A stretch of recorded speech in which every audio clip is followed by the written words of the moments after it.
They experience so much heartbreak and disappointment from their optimism in creating these ideas in their head that weren't realistic to where they were, and they ended up dying of a broken heart.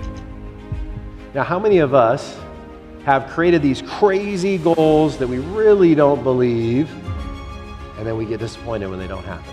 And then again, and again, and again. And then we wonder why we stay stuck. So what we're going to be talking about now is reality creation and manifestation, all right? So there's 3 steps to manifestation, and you may want to write this down. First, what we just talked about is imagine, seeing it in our mind's eye. Next is we feel the passion of what we want to create. We feel the excitement. And number 3, which is where most people fall off, is taking action. I guess I should add number 4, which is following through, yes? So those are the 3 steps, all right? Now, there's a lot of, to me, it's misinformation about actual manifestation, where it's sit around all day and meditate and things will just magically happen, yeah? And, you know, if you go online and you type up manifestation technique online in YouTube, you'll get thousands of videos. They'll have millions and millions of views. And what do you think the chances or the percentage of people that actually manifest what they want using those skills and techniques? Probably very little, right? Because millions of people are watching them, and not millions of people are millionaires, and not millions of them are in the best shape of their lives. Not millions of them have their soulmate. So what is the missing key? It's action. There's another component to this which is really, really important. And I want to share with you something called the Stockdale principle. Now, I actually read this in a book, and it was one of the most eye-opening things I've ever read in my entire life. So I'm reading this book, and it's about leadership. I can't even remember the name of the book, but it's about leadership. And there's a section in there where they're talking about this gentleman who was an admiral in the Navy during the Vietnam War. His name's Admiral John Stockdale. Now, this gentleman had been a POW for 8 years. He was obviously brutally tortured, starved to death, and went through some very, very heinous things as a POW, which is prisoner of war. So clearly he made it out because they're interviewing this gentleman, and they asked him, they said, who were the people that did not make it out alive? You know what he said? Shocked me. He said, the optimist didn't make it out alive. Now, isn't that interesting? It's kind of opposite of what you would think, yeah? You would think, oh, the optimists are the ones that actually made it out alive because they stayed positive the whole time. So here's what he said, and this is key. He said, what would happen with the optimists is they would be super optimistic. They say, okay, we're getting out by December. By December, we're going to be free. I just know it. I'm positive. I'm optimistic. And December would roll around, still stuck in camp. They, okay. Maybe it wasn't December, but this time, Easter. Easter's going to roll around. I know it. We're going to get out of this by Easter. And Easter would roll around, still there. Okay, maybe it didn't work for Easter. Maybe it didn't work for Christmas. 4th of July, that's going to be the date when we finally get out of this prisoner of war camp. And 4th of July will roll around, and I think you know the rest. Now, why did they not make it out alive? Well, he said, they experience so much heartbreak and disappointment from their optimism in creating these ideas in their head that weren't realistic to where they were, and they ended up dying of a broken heart. Now, how many of us have created these crazy goals that we really don't believe, and then we get disappointed when they don't happen? And then again, and again, and again. And then we wonder why we stay stuck. Listen, everybody, goals are meant to be hit. That's the point of the goal. It's not to make this goal for your ego so you can feel good and tell everybody, I'm going to make $1 million this year. It's like, okay, let's get out of your mom's basement first. Yeah, how about we start there? So here's what he said, and I here's the thing, I already agreed with this before I read the book. It's just when I read the book and to have it in that raw, real life situation of being in a camp like that, I mean, you can't dispute it. So here's what he said, and I agree. He said, listen, obviously we want to be optimistic, and it's important to have faith. At the same time, we have to be real with where we're currently at and say, okay, this is my current situation. It is not looking good, and that's okay. I'm still going to have faith that one day I will make it through and one day I will get there. I'm not going to set up these ungodly, unrealistic, crazy things to where it puts more pressure on me, and then when they don't happen, it makes mistakes. Now, there's people out there that would disagree with me, and that's fine. And sometimes what happens when you get somebody that's really, really successful, and they've been really, really successful for a very long time, they forget what it was like to be where they first started. So what happens is, they've been doing this 20 years. Well, 20 years ago, they may not have even been able to imagine 20 years ago that they would be where they're at the current moment. So what's happening is they're teaching you from their perspective of already having this massive success while forgetting about where they started. Okay, so prime examples in jiu-jitsu. Sometimes when you have a black belt trainer, sometimes they're not the best coaches. Why? Because they're so far removed from what it was like to start off fresh that they forget about the mindset of where they were when they first started. And if you can't connect to that, it makes it very hard for you to teach people how to grow. Is this making sense, everybody? Are you guys getting this? Is this a little bit different than some stuff you may have heard from other speakers before? And this is just the reality of it, okay? 15,000 people can go to a seminar and, oh yeah, we're all going to do this and that. I'd say maybe 1,500 will actually achieve those goals. So let's create things, targets we can actually hit, because then what happens is we start to gain confidence. What happens is we start to gain momentum. And through that confidence momentum, that's how we make those big quantum leaps. That's how we actually create our goals into our reality. All right? Now, in a moment, I'm going to have you rate your life in different areas on a scale of 1 to 10. Now, before I share this with you, I want to tell you a little story about a coach of mine, actually one of my speaking coaches. He used to be Tony Robbins. He's actually still technically Tony Robbins' greatest salesperson of all time. He holds the records for sales in Tony Robbins' company. Now, he no longer works for him, but he still holds the record. And what he told me is that he was at an event with his girlfriend, and they were sitting next to Oprah. And in the event, Tony Robbins had asked people, hey, I want you to rate your life on a scale of 1 to 10, right? Rate your relationships, your health, your finances, so on and so forth. And so everybody's writing things down, and his girlfriend's sitting next to Oprah, and she asked him, and she said, well, hey, would you rate yours 10 out of 10? And you want to know what Oprah rated her life? Anybody guess? 3. I'm getting the answer. I like to give people the answers. It's so much easier, huh? 3 out of 10, okay? Now, here's a woman who's a billionaire. I think, was she the first black woman who's a billionaire? I believe so, yeah, right? First billionaire, massive success, fame and everything, and she rated her life as a 3. And what she told her is that Oprah said to his girlfriend, I feel as though I'm barely scratching the surface. So as you're rating yourself, I want you to think just really where you are at compared to your potential, okay? So very quickly, I want you to just make a note. I want you to rate yourself on a scale of 1 to 10 in your relationships. Now, romantic, go do it out, pick up your pens, write it down. Yeah.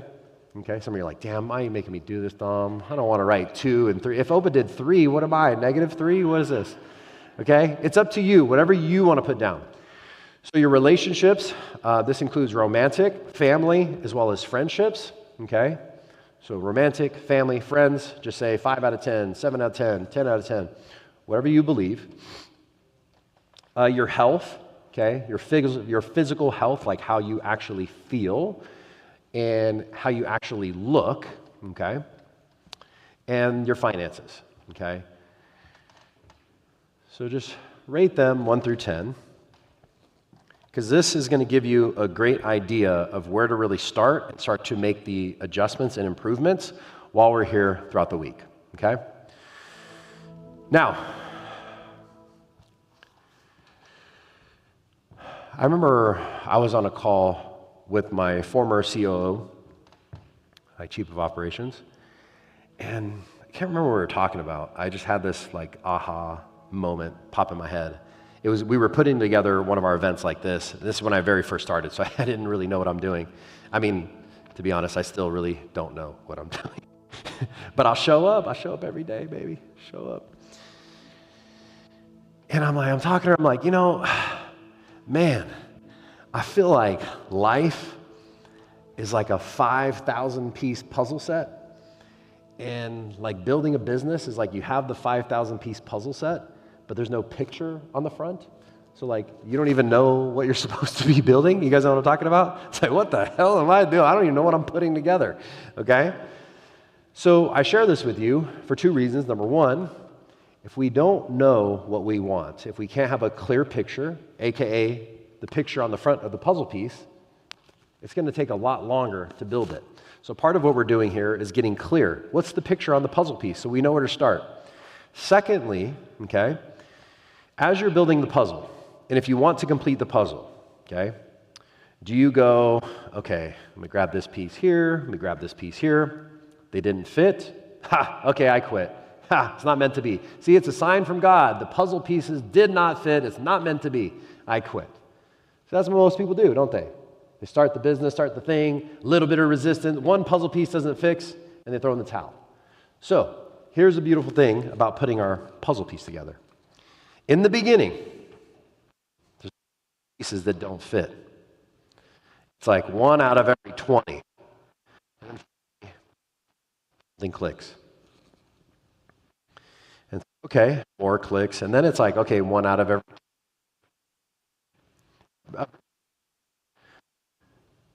Oh yeah, we still got to do our squats, huh? That's 2. That's 20 squats. Dang. Then 1 out of every 5. Then 1 out of every 3. And then before you know it, suddenly everything begins to click. It's like every move you make, just click, click, click, click, click. And then suddenly you have your 5,000 piece puzzle put together. Now, if you're anything like me, you go, that's cute. Here's another one. Bam, let's go. All right, so next. So we have a Lamborghini and a 1988 Toyota Corolla, all right? And if we were to line these cars up and just straight shot, quarter mile straight ahead, who's going to win the race? Lamborghini, yeah? Okay, it's a trick question. Because it depends. What does it depend on? No. Yes, and it kind of does. Even more importantly than the driver is what's on the road. Because if every 10 feet or 20 feet or whatever on the Lamborghini's track, there's roadblocks, it's going to take a lot longer than the Camry that has a full, clear path. Yes? So here's a huge mistake that a lot of people make when they get into personal development. They go, I'm the Lamborghini. Okay, how do we make the Lamborghini go faster? How do we add more to the Lamborghini? How do we charge up the horsepower? Well, guess what? If you have more horsepower and there's still roadblocks, all that's going to do is help you hit the blocks even faster. Is this making sense? So, what should we actually do first before we decide to supercharge or turbocharge the Lamborghini? What would be a good idea? Remove the roadblocks, yes? So this is key because I see this a lot in personal development. I see this a lot in business coaching, okay? You know you have a good business coach when somebody does this. They bring you on, they say, okay, what are you doing that we can remove right now? Where are you wasting your time? Where are you wasting your energy? Where are you wasting your effort? Because if you remove, you now have freedom to add more. Inexperienced, I should say, business coach will say, okay, we're coming on board. Okay, I need you to do this, this, this, this, this, this, this. How many of you ever experienced that before and then you're just overwhelmed? You're like, man, I don't even want to show up to these calls anymore. So it's the same thing with us internally. Rather than adding a bunch of stuff on top, we've got to go in and start to remove the blocks along the way. And once those blocks have been removed, then we can supercharge the engine, then we can add more, and then we get from where we're at to where we want to be in a fraction of the time. So I want you to think about right now something that you have really, really wanted to create, but you haven't been able to. Okay, this could be getting in shape. This could be a relationship, a friendship, a connection. And it could be a financial thing, a business thing, whatever that may be for you. And I want you to write it down. You can go ahead and turn on the meditation music. And then I want you to sit here for a moment. And I'm going to challenge you during this exercise to keep your head down the entire time. Now, why is that? When we lift our head up and we look around, our brain wave cycles are now going faster because we're having to process more information. When you could keep your head down, lock in, and completely focus, it allows you to tap into that flow state and really start to go deep. So keep your head down best you can, just stay locked in, and I want you to write down what disempowering beliefs and thoughts that you've been having that may have been holding you back. So this could be like, I don't have the time, it's too hard, nothing works for me, I'm a special snowflake, I don't have the money, I don't have the resources, I'm too ugly, I'm too tall, I'm too short, whatever that may, I'm big-boned, right? I'm big-boned. Whatever that may be for you. So physically write down all of the disempowering beliefs.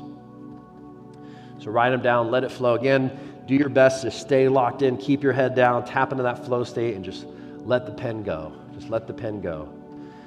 Just freely associate. Don't overthink, just write it down, write it down, write it down. Write it all down. What disempowering beliefs? Are you afraid of what people think? Are you afraid to fail? Are you constantly looking for other people to do it first before you do? Are you thinking, oh man, it's because I grew up a certain way, or I'm from a certain upbringing or certain background. Maybe it's a gender thing. I'm a man, I'm a woman. People won't take me seriously. Whatever. Just get it all out. Dump all of that on that paper. Get it all out. Get it all out. Again, I don't have the time. I don't have the resources. I don't know how. It's not going to work for me. Nothing ever works for me. I'm afraid to fail. I'm afraid of rejection. I'm afraid of success, believe it or not. That's a common thing amongst many, many people. My wife is holding me back. My husband is holding me back. My mom, my dad, whatever it may be. Okay? Next, now we're going to do an exercise, and we're going to take a look at where your life is headed if you continue to hold on to these beliefs. How many of you have done our Saturday session where we do the low road, high road? Raise your hand if you've done the live session where we do low road, high road. Okay, perfect. So I want to share something with you. This is extremely important because a lot of people resist doing this next piece here. And the reason they resist it is because people do not want to have to face their own crap, for lack of a better word. People like to pretend like, oh, it's all good, there's nothing to see here, I'm just going to ignore it.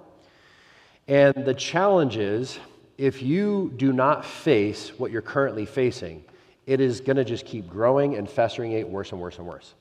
So what we're going to be doing is we're going to take a look at, if you continue to allow yourself to be controlled by these beliefs, again, I don't have the time, no money, I'm afraid to fail, I'm afraid of rejection, where your life is going to be 5 years from today, where your life is going to be 10 years from today, and where are you going to be at the end of your life. Now, why is this important and why is this so impactful? There's a couple reasons. When we experience trauma, our brain instantly creates new neural pathways. So, I'll give you an example. Let's say somebody's been driving their whole entire life. They've driven hundreds of thousands of miles, never been in a car accident, okay? So their belief is, I can drive, driving is safe, driving is cool with me. Cool. Now, if that individual suddenly gets in a life-altering car crash, literally from one moment to the next, their belief now becomes, driving is dangerous, driving will kill me. And you can take somebody that has 30 years of driving, and in one instant, they have a complete phobia and fear of driving. Now, why did this happen? The trauma from the car accident created a new neural pathway in the brain that said driving is bad. So how do we leverage that to our advantage? Well, guess what? If you have a belief that you don't have time to be with your family, or that you can't X, Y, Z, if we look at how that belief is going to impact you in a negative way, what will happen is your subconscious mind will associate the negative belief with the trauma and therefore rewire your brain to let go of the belief. Does that make sense, everybody? Nod your heads for me so I know we're getting to lunchtime. I get it. I've been up since 1:30. Can you believe that? When I have these events, I can't sleep. I don't know what it is. I got like 3 hours of sleep. I'm just running and gunning. So if I fall asleep, it's not a hypnosis trick. I'm just a little tired. Just kidding. So now we're going to give you a few minutes, and I want you to just be real with yourself, okay? If you continue on the path that you're on, again, if you're overweight and you're unhappy with the way you look, you've got diabetes, whatever it may be, okay, where's your life going to be 5 years, 10 years, and end of life? If you've been alone because you're afraid to open yourself up to love, where's your life going to be 5 years, 10 years, end of life? If you've been struggling financially, you're procrastinating, not taking action in your business, where's your life going to be 5 years, 10 years, end of life, okay? So we're going to put a few minutes on the clock and just go ahead and start this exercise. So again, I already know, some of you aren't going to do this. Some of you just aren't going to do it. You don't want to face it. Listen, here's the thing. If you have mold in your house, okay, and you say, oh, no, I don't have mold. It's all good. I don't want to look at it. Well, you think the mold's just going to go away? No. What's going to happen? The mold's going to grow, and then eventually your entire house is going to be riddled with mold. So this is what happens when people resist this stuff, is you are letting the mold grow. So just be real, just be honest with yourself and say, okay, if I'm being real, where is this taking me, okay? Now, I'm not going to leave you in this bad, negative place, I promise. We're going to make you feel better. This is just the first part of the exercise. So go ahead and do it now. 5 years, 10 years, end of life, if you continue to hold on to those limiting beliefs.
Three more minutes.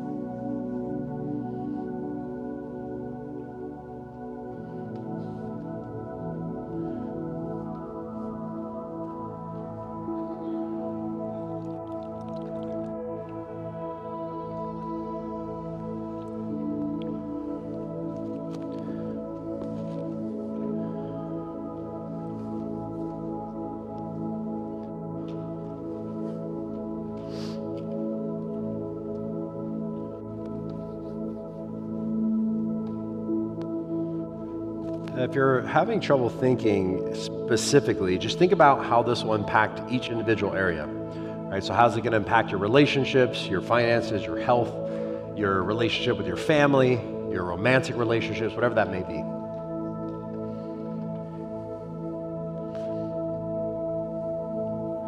little bit less than 2 minutes. 2 minutes.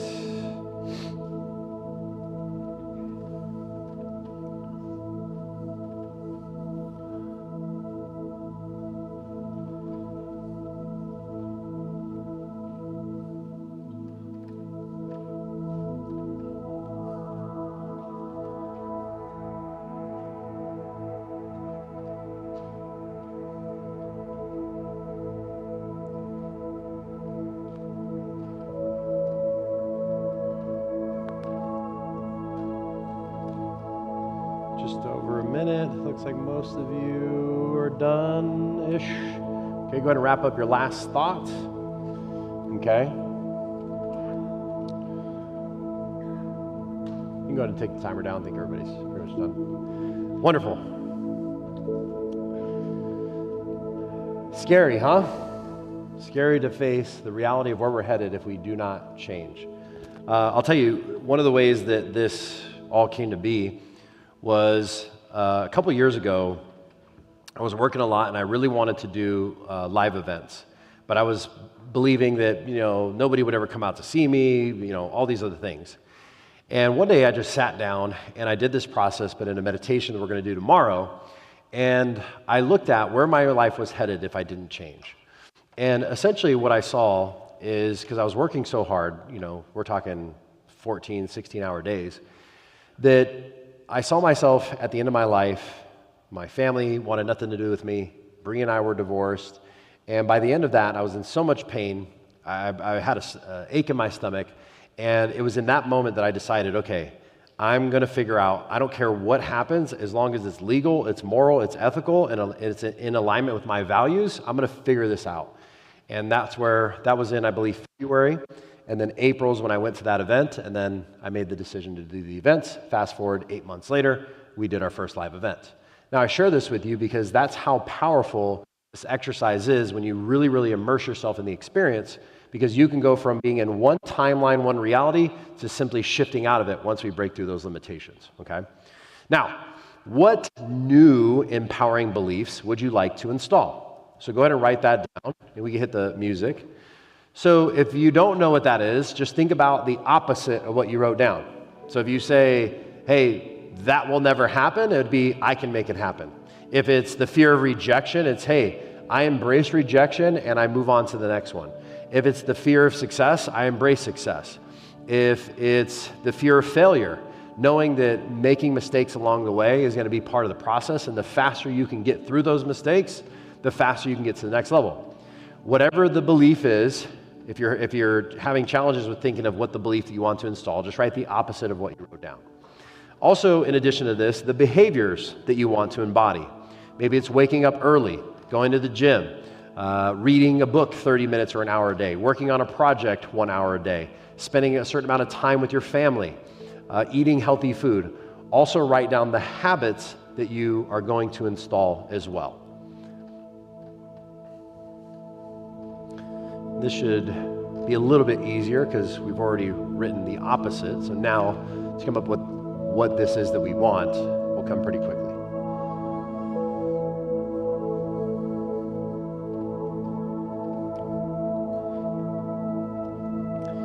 Now, I want you to keep something in mind as you're writing. Either ors create conflict, ands create resolution. So sometimes we think I can either be successful in business or have a family. I can't have both. Or I can have a relationship and be with the love of my life, but I can't be successful in business. Or I can be a family man, I can be successful in business, but my health has to suffer. So when we say it's either this or that, it creates conflict. And when we realize, we say, no, I can have this and this and this, it creates resolution. So whatever these beliefs are that you may feel like, I don't know, I can either have this or this one, just know that you can have both, okay? Wonderful. Go ahead and wrap up your last thought there. This one should be pretty easy.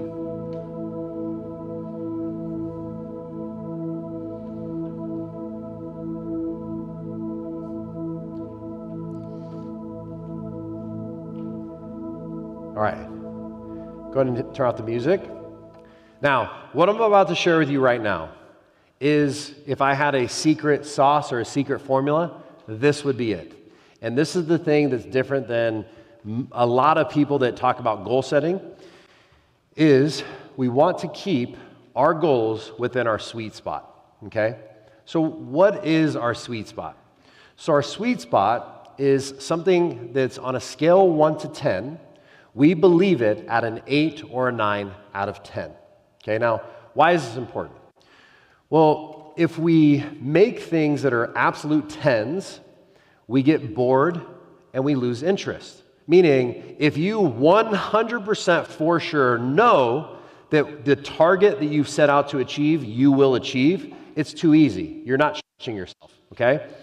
At the same time, if it's too big of a goal right now, that will ultimately lead to stress, and that's how things break. So let me give you an example. Let's say that you can lift 150 pounds on the squat rack, okay?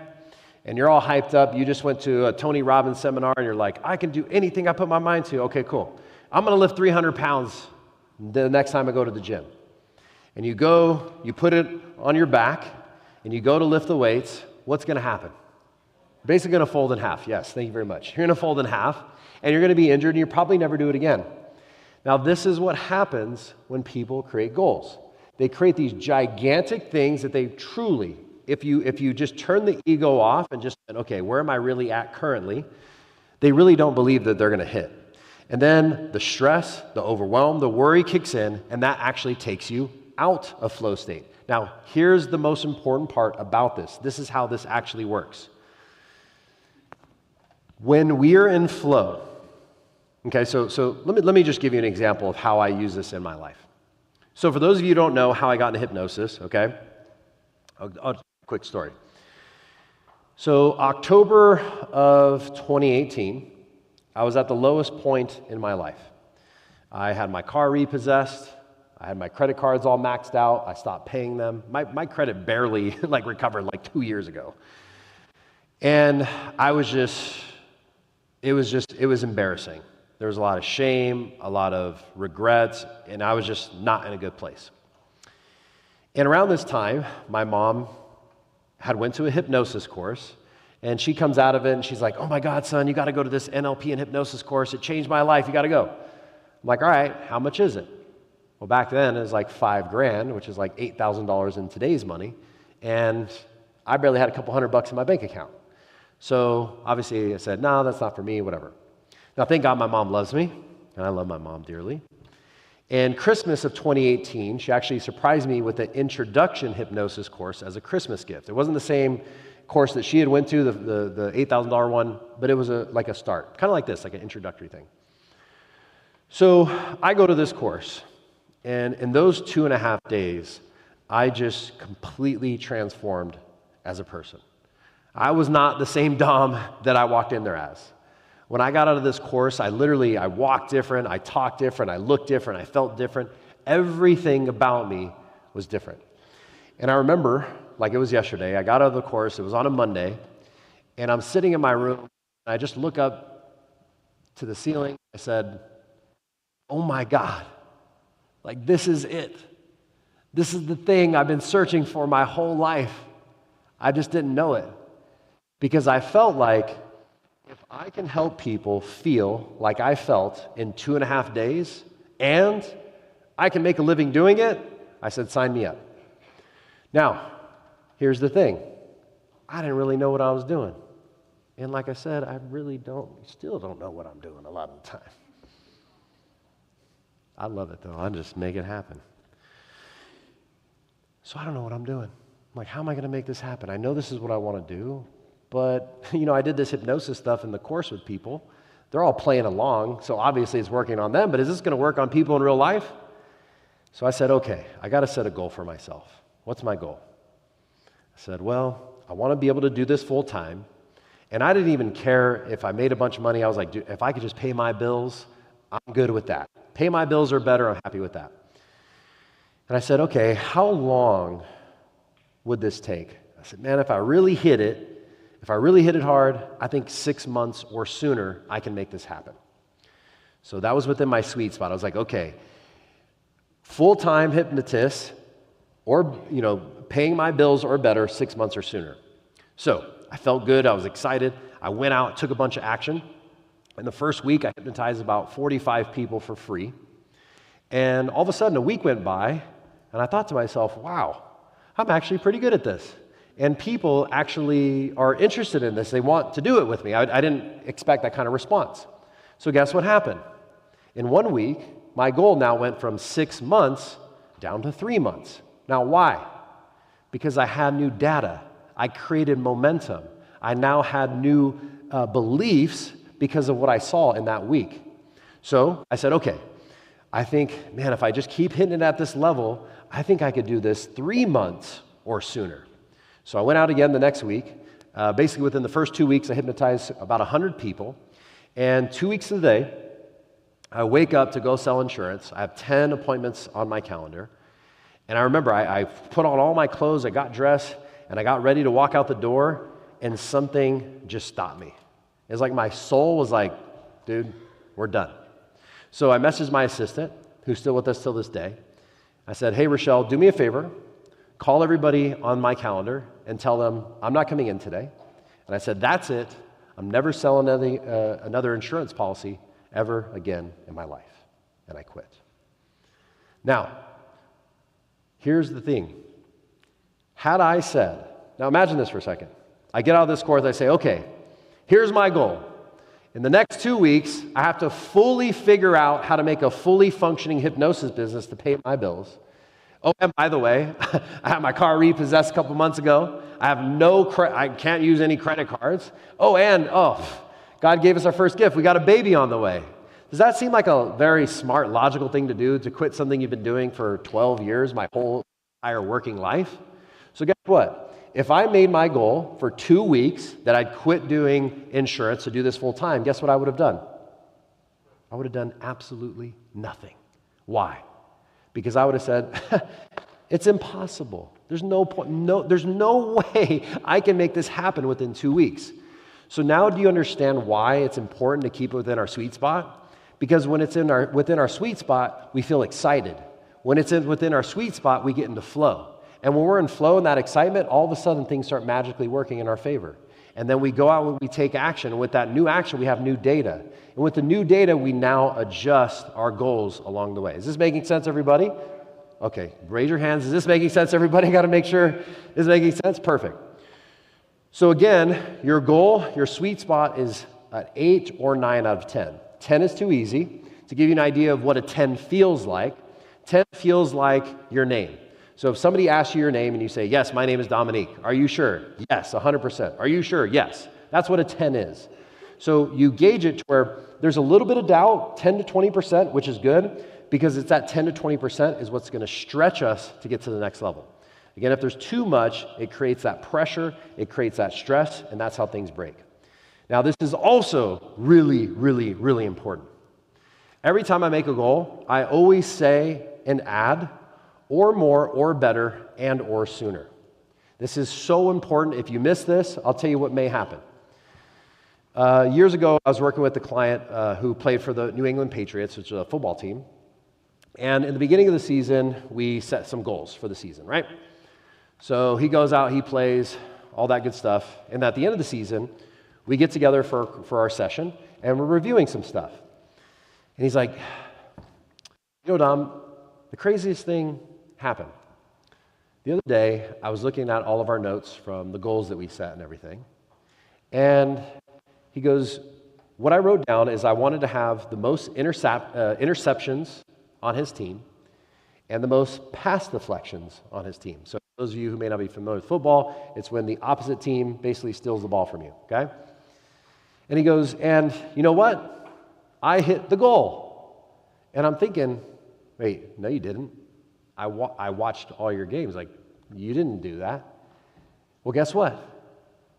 He hit the goal, but it was in practice, okay? So, this is why we've got to be very specific and got to be on target. Because if you say, I want to make more money, no, it's I want to make X amount or more by this time frame or sooner. Or more is important because if you say, I want to make X amount, you're not leaving the possibility to make more. If you say by a year and you don't say or sooner, you're not allowing it to come in even faster. Is this making sense, everybody? Perfect.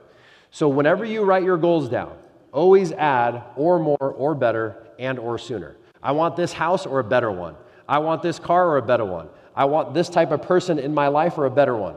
And I want to meet this person by this time frame or sooner. Okay? Now, if you don't know, you can always change it. So nothing is set in stone, nothing is concrete. You can always maneuver things as you go, okay? Also, what's really important as you do this exercise is remembering your why, okay?